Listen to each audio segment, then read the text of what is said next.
Star Wars Rise of the Resistance is the second ride for Galaxy's Edge, and it opened in late 2019 at Walt Disney World and early 2020 at Disneyland.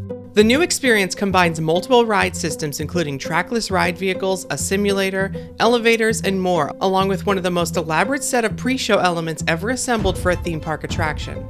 Let's go over just some of the special effects and techniques used to pull off this impressive new ride.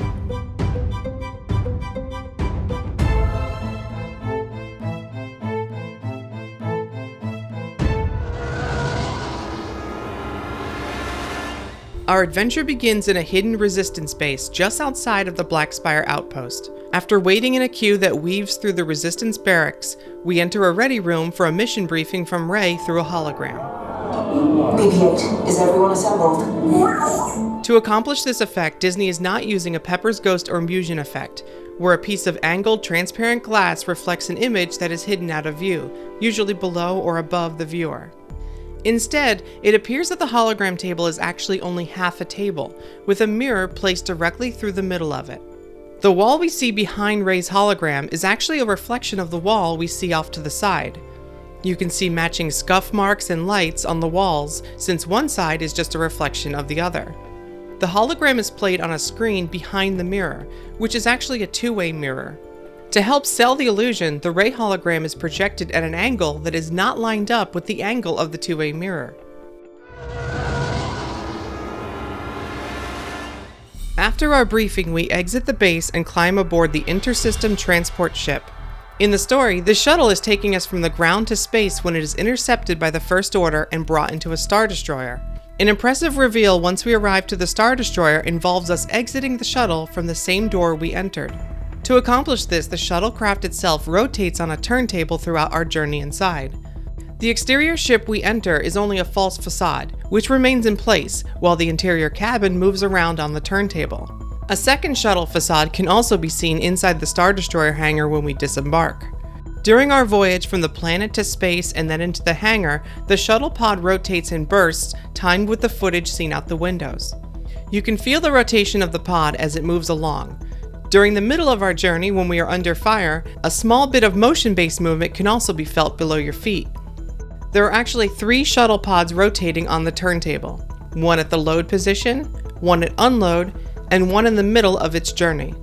If you look closely as you enter and exit the shuttle, you can even see the rounded seam at the edge of the turntable. Once aboard the Star Destroyer, we are taken to interrogation rooms. Above the single door in the room, we see a Stormtrooper, General Hux, and Kylo Ren. These characters are projected using what looks to be a Musion effect, where characters are reflected onto an angled piece of glass from a projected image out of view. What makes this effect stand out a bit more than other Musion effects are the shadows. Shadows for all of the characters in the scene are being cast out onto objects in the room, as well as the wall behind them. Normally, a two-dimensional projection would not cast shadows. It appears that instead of lights, Disney is using projectors with animated shadows as the light sources. That way the lights themselves are also the source of the shadow silhouettes. This scene ends with us being rescued by the Resistance, who appear to laser cut through the wall to take us away from the First Order. A projection effect is cast onto the wall from above the low-hanging ceiling above us, and a section of wall on a track is opened like a sliding door.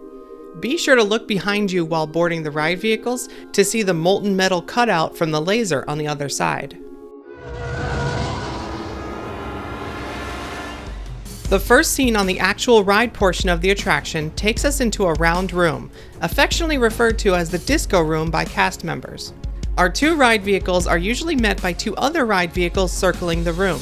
In the story, our droid tells the other cars that this is a prisoner transport. In reality, those 2 other cars are heading to load, on their way back from unload after dropping off guests. Now that we left the loading bay, these 2 cars are replacing us to pick up more riders. It's a unique scene that has us dancing with empty ride vehicles and is incorporated into the ride well. It wouldn't be a Star War without plenty of lasers. The first Stormtroopers we encounter on the ride, who are also accomplished with a Musion effect, fire at us with several different special effects being utilized. Projection-mapped laser blasts hit the walls and the ceiling, while chunks of the scenery appear to vaporize before our eyes. But the most impressive laser effects are the ones that appear to somehow be floating in air. Unlike real lasers, which are always complete, laser blasts in the Star Wars universe appear as short bursts. One of the ways Disney pulled this off is by rapidly rotating fan blades with LED lights on the end. Like those hologram display signs or alarm clocks, the fan blades move by so quickly that all you end up seeing are the red lights seemingly flying through the air. Elsewhere on the ride, other effects are used to create the laser blasts, including LED effects and projections. False walls are illuminated from behind to create suddenly appearing battle damage. Projection effects and fiber optics help sell it further with sparks and smoke plumes.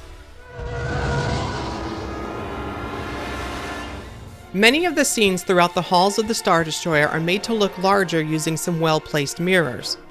Like scenes on the Haunted Mansion, some mirrors can make a hallway seem to go on forever. In one scene on this ride, a mirror can make it look as though you have more gigantic full-scale AT-ATs than you really do. There are only 2 massive AT-ATs in this room, but a huge mirror that is several stories tall on the back wall makes it look like there are doors to another room with even more AT-ATs in storage. You may miss it, as most people are paying attention to the 2 in front of you, but it's a nice effect that helps make the space feel even bigger than it actually is, and it's already pretty big.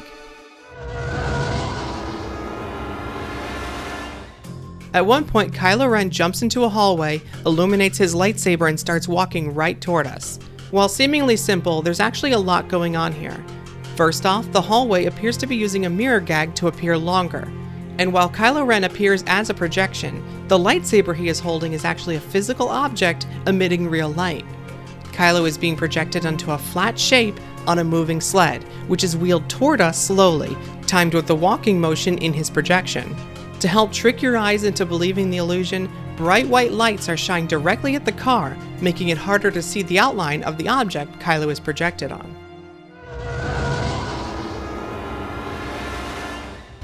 Before Kylo can reach us, some elevator doors close right in our face and we appear to be traveling down. Of course, this is a fake elevator with flashing lights, and we are remaining on the same level.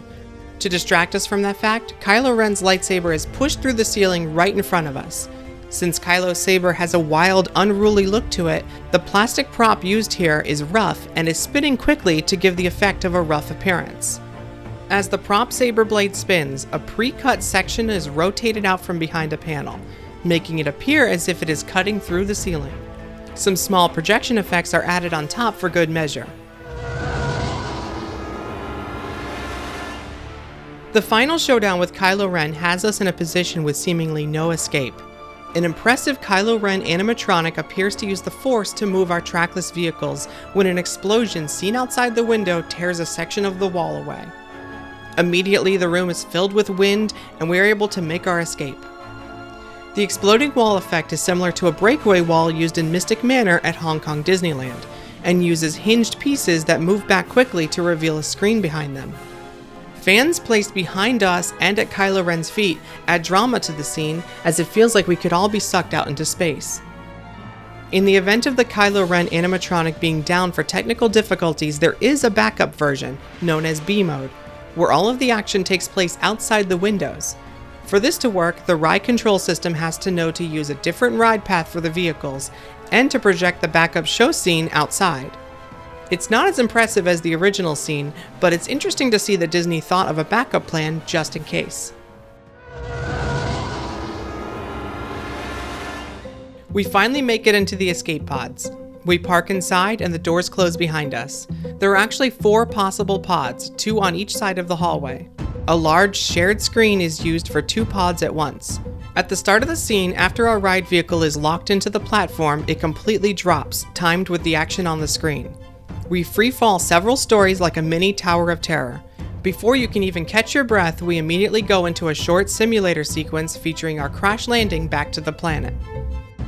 When we park into the pod at the start of the scene, real structures and blinking lights can be seen outside of the windshield. These physical props merge with the screen world to create a more believable experience. And the reason there are 4 escape pod chambers, even though there are only 2 ride vehicles, is so that the next set of cars can go to the other drop chamber after us, giving ours time to rise back up and reset.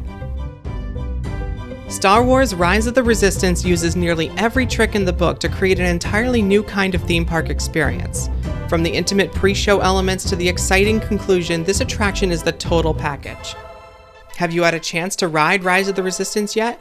What did you think of it? And are there any more special effects or techniques that I missed? Leave a comment and be sure to like and subscribe for more theme park videos.